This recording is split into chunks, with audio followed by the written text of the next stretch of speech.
Il fait chaud, bien trop chaud, et n'ayant pas de clim à la maison, on adopte les bons réflexes pour conserver un maximum de fraîcheur dans la maison. Le plus efficace évidemment est de fermer toutes les fenêtres, volets, stores et tentures quand la température extérieure dépasse celle de l'intérieur. Et une fois que le soir tombe, la fraîcheur s'installe à l'extérieur, donc on ouvre tout pour la faire rentrer. C'est une technique vieille comme le monde, mais comme on aime bien donner des noms un peu hype à des techniques qui reviennent à la mode, ça s'appelle maintenant le free cooling ou rafraîchissement gratuit. Du coup, quitte à lui donner une dimension technologique, autant le faire à fond et autant utiliser Home Assistant et les capteurs qu'on a déjà pour faire en sorte d'avoir un free cooling efficace à la maison. Du coup, dans cette petite vidéo, je vais vous montrer comment faire une automatisation free cooling facilement et tout ça dans Home Assistant pour pouvoir gérer l'ouverture et la fermeture de vos fenêtres et avoir un rafraîchissement efficace et gratuit de votre maison. Du coup, évidemment, pour ce tuto, il vous faudra une installation Home Assistant, un thermostat connecté, les données météo récupérées via Open Weather Map et un capteur d'ouverture de fenêtre. Alors généralement, pour créer ce genre d'automatisation un petit peu plus complexe, je passe par l'IA Claude et je lui demande de me créer une automatisation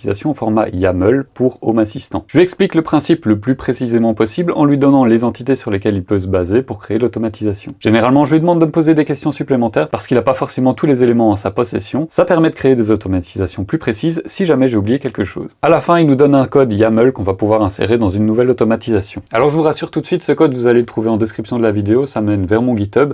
Vous irez directement sur le fichier, vous prenez tout le contenu du fichier, vous le copiez et ensuite on va l'utiliser dans Home Assistant. Alors je vous l'ai dit, le principe est simple et sans installer de capteurs supplémentaires. Donc j'ai mon thermostat ici qui capte la température qu'il y a à l'intérieur et j'ai ici une intégration Open Weather Map qui a la température donc à l'endroit où je suis, ou en tout cas température estimée. C'est évidemment pas ce qu'il y a de plus précis. Si jamais vous avez une station météo, c'est mieux. Mais là en l'occurrence c'est gratuit. Alors évidemment si vous n'avez pas ces intégrations, ça peut se rajouter, donc notamment Open Weather Map.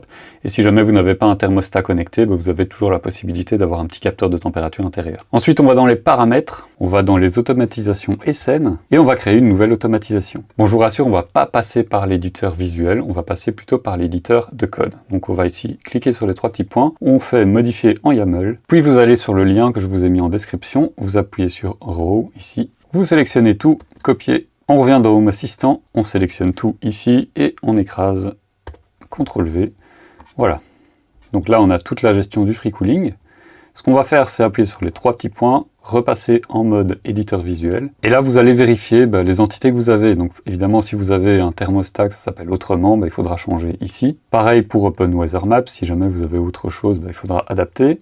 Dans la condition ici, même chose, donc si c'est un autre thermostat, si c'est un capteur de température, vous changez. Si jamais vous voulez que le free cooling soit enclenché à une température plus haute ou plus basse que 25 degrés, vous changez ça ici. Donc la logique, c'est pour 25 degrés, vous mettez 24,9 degrés. Donc ça veut dire que si vous voulez 24 degrés, il faudra mettre 23,9. Bon, ensuite, on a les options ici. Donc première option, donc si le modèle a une valeur, blablabla. Ça ici, on n'y touche pas. On va regarder après comment faire.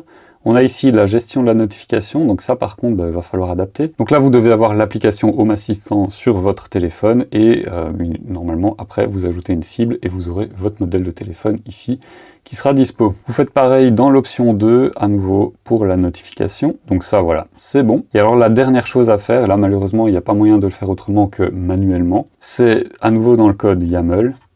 C'est tout en bas, ici, on a des variables. Donc variable, c'est température intérieure, température extérieure.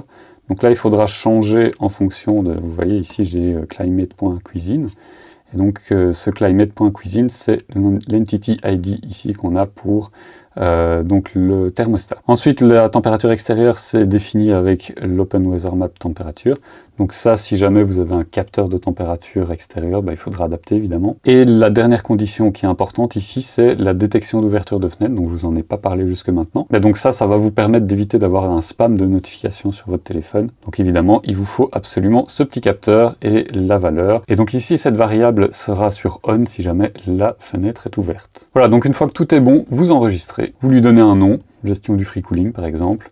La description, c'est celle qui est dans le fichier. Vous appuyez sur renommer et puis c'est bon. Voilà, j'espère que ce petit tuto improvisé vous aura plu. Moi en tout cas, ça m'est très utile. Ça me permet d'ouvrir le plus vite possible dès qu'on a une température extérieure qui est inférieure à celle de l'intérieur et de fermer le plus vite possible, pareil, dès que ça commence à se réchauffer à l'extérieur. Alors évidemment, selon l'endroit où vous habitez et la météo, ça ne vous empêche pas d'avoir une climatisation, mais ça permettra de l'allumer le moins possible. Voilà, et si jamais vous découvrez ma chaîne avec cette petite vidéo, n'hésitez pas à vous abonner parce qu'on y parle d'impression 3D, de domotique et de bricolage du quotidien en règle générale. Voilà, moi je vous dis à très bientôt pour une prochaine vidéo et d'ici là, portez-vous bien. Ciao!